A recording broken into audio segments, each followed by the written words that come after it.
আপনি জানেন কি আপনার পকেটে থাকা স্মার্টফোনটি তৈরি করতে হয়তো কঙ্গোর ছোট্ট ছোট্ট শিশুদের দিন-রাত ঘাম ঝরেছে, কিংবা আপনার পরা সস্তা টি-শার্টটি এমন কেউ সেলাই করেছে যার পালানোর কোনো পথ নেই। দাসত্ব শেষ হয়ে গেছে ভাবলে ভুল করছেন। এটি কেবল তার রূপ বদলেছে। আমরা ভাবি 1833 সালে বা আব্রাহাম লিঙ্কনের সময়ই দাসপ্রথা পৃথিবী থেকে বিদায় নিয়েছে।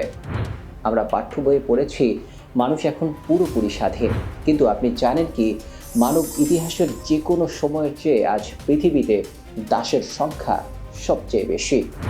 হ্যাঁ, প্রায় 5 কোটি মানুষ বর্তমানে আধুনিক দাসত্বের শিকার। আপনার পকেটে থাকা ফোন, পরনের সস্তা টি শার্ট, এমনকি দুপুরের খাবারের প্লেটে থাকা মাছ, সব কিছুর পেছনে লুকিয়ে আছে কারো না কারো আর্তনাদ। আধুনিক দাসত্বে এখন আর কাউকে লোহার শিকল দিয়ে বেঁধে রাখা হয় না, বরং তাদের বেঁধে রাখা হয় অদৃশ্য শিকলে। হুমকি, সহিংসতা, জবরদস্তি কিংবা চতুর প্রতারণার মাধ্যমে মানুষকে এমন কাজে বাধ্য করা হয় যা থেকে সে চাইলেও বেরিয়ে আসতে পারে না।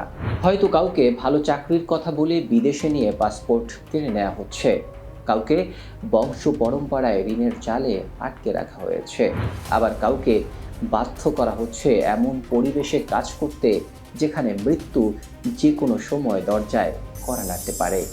একেই বলে মডার্ন স্লেভারি। চলুন বাস্তব কিছু উদাহরণ জেনে নেওয়া যাক। আমাদের স্মার্টফোন বা ইলেকট্রিক গাড়ির ব্যাটারিতে কাজে লাগে কোবাল্ট। বিশ্বের 70% কোবাল্ট আসে কঙ্গো থেকে। সেখানে হাজার হাজার ছোট্ট ছোট্ট শিশু খালি হাতে বিষাক্ত খনিতে কাজ করছে কেবল দুবেলা ভাতের জন্য, যা থেকে তাদের কোনো প্রকারের নিস্তার নেই। সমুদ্রের মাঝখানে মাছ ধরার ট্রলারগুলোতে বছরের পর বছর আটকে রাখা হয় জেলে শ্রমিকদের। তারা ডাঙায় নামার সুযোগ পায় না, অসুস্থ হলে চিকিৎসা পায় না। আপনার কেনা সস্তা সামুদ্রিক খাবার বা ক্যানজাত মাছের দাম আসলে দিতে হচ্ছে তাদের জীবন দিয়ে।